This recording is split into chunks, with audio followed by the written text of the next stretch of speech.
মাধ্যমিকের ভূগোল পরীক্ষা একদম আসন্ন। শেষ মুহূর্তে হলেও কয়েকটা প্রস্তুতি আমরা নিতেই পারি। কিছু কিছু চ্যাপ্টার যেমন আমাদের কাছে শক্ত লাগে, কিছু চ্যাপ্টার ভীষণ সোজা।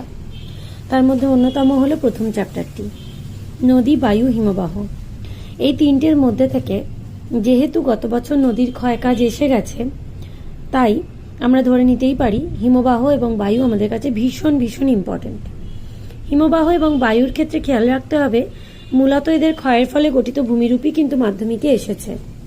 ক্ষয়ের ফলে গঠিত ভূমিরূপগুলো তিনটে করে আমাদের লিখতে দেয়। সেক্ষেত্রে দুটো টিপস।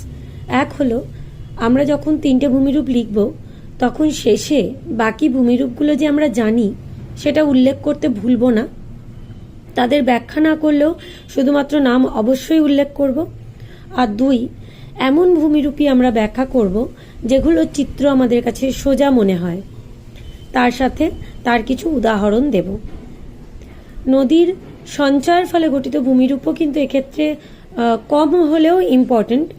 তবে আমার মতে হিমবাহ ও বায়ুর জলধারার সাথে মিলিত কার্যের ফলে যে ভূমিরূপগুলো তৈরি হয়, যেমন ড্রামলিন, এসকার, কেম ইত্যাদি, আবার ওদিকে পেডিমেন্ট, বাজাদা ইত্যাদি, এই অংশগুলো কিন্তু সমভাবে ইম্পর্টেন্ট।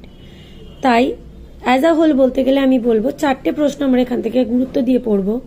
হিমবাহের ক্ষয়কার্যের ফলে গঠিত তিনটে ভূমিরূপ, বায়ুর ক্ষয়কার্যের ফলে গঠিত তিনটে ভূমিরূপ, হিমবাহ ও জলধারার কার্যের ফলে গঠিত মিলিত ভূমিরূপগুলি এবং বায়ু ও জলধারার কার্যের ফলে গঠিত মিলিত ভূমিরূপগুলি।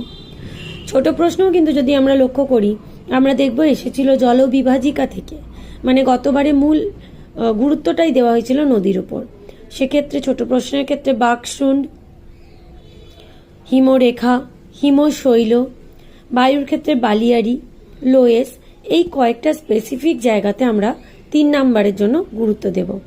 শর্ট কোয়েশ্চেন সেভাবে বলে বোঝানো সম্ভব হয় না। পরবর্তীকালে যদি আমি সময় পাই, ধীরে ধীরে পরবর্তী পারের মাধ্যমিক পরীক্ষার জন্য এটা নিয়েও আলোচনা করব। আপাতত প্রথম চ্যাপ্টারের এটুকুই একদম না বাদ দিয়ে আমাদের পড়তে লাগবেই। যদি ভিডিওটা ভালো লেগে থাকে তাহলে বন্ধুদের সাথে শেয়ার করে নিও। আর যদি কমন পেয়ে যাও তাহলে আমাকে জানাতে ভুলো না। আমার অভিজ্ঞতা অন্তত এটাই বলে।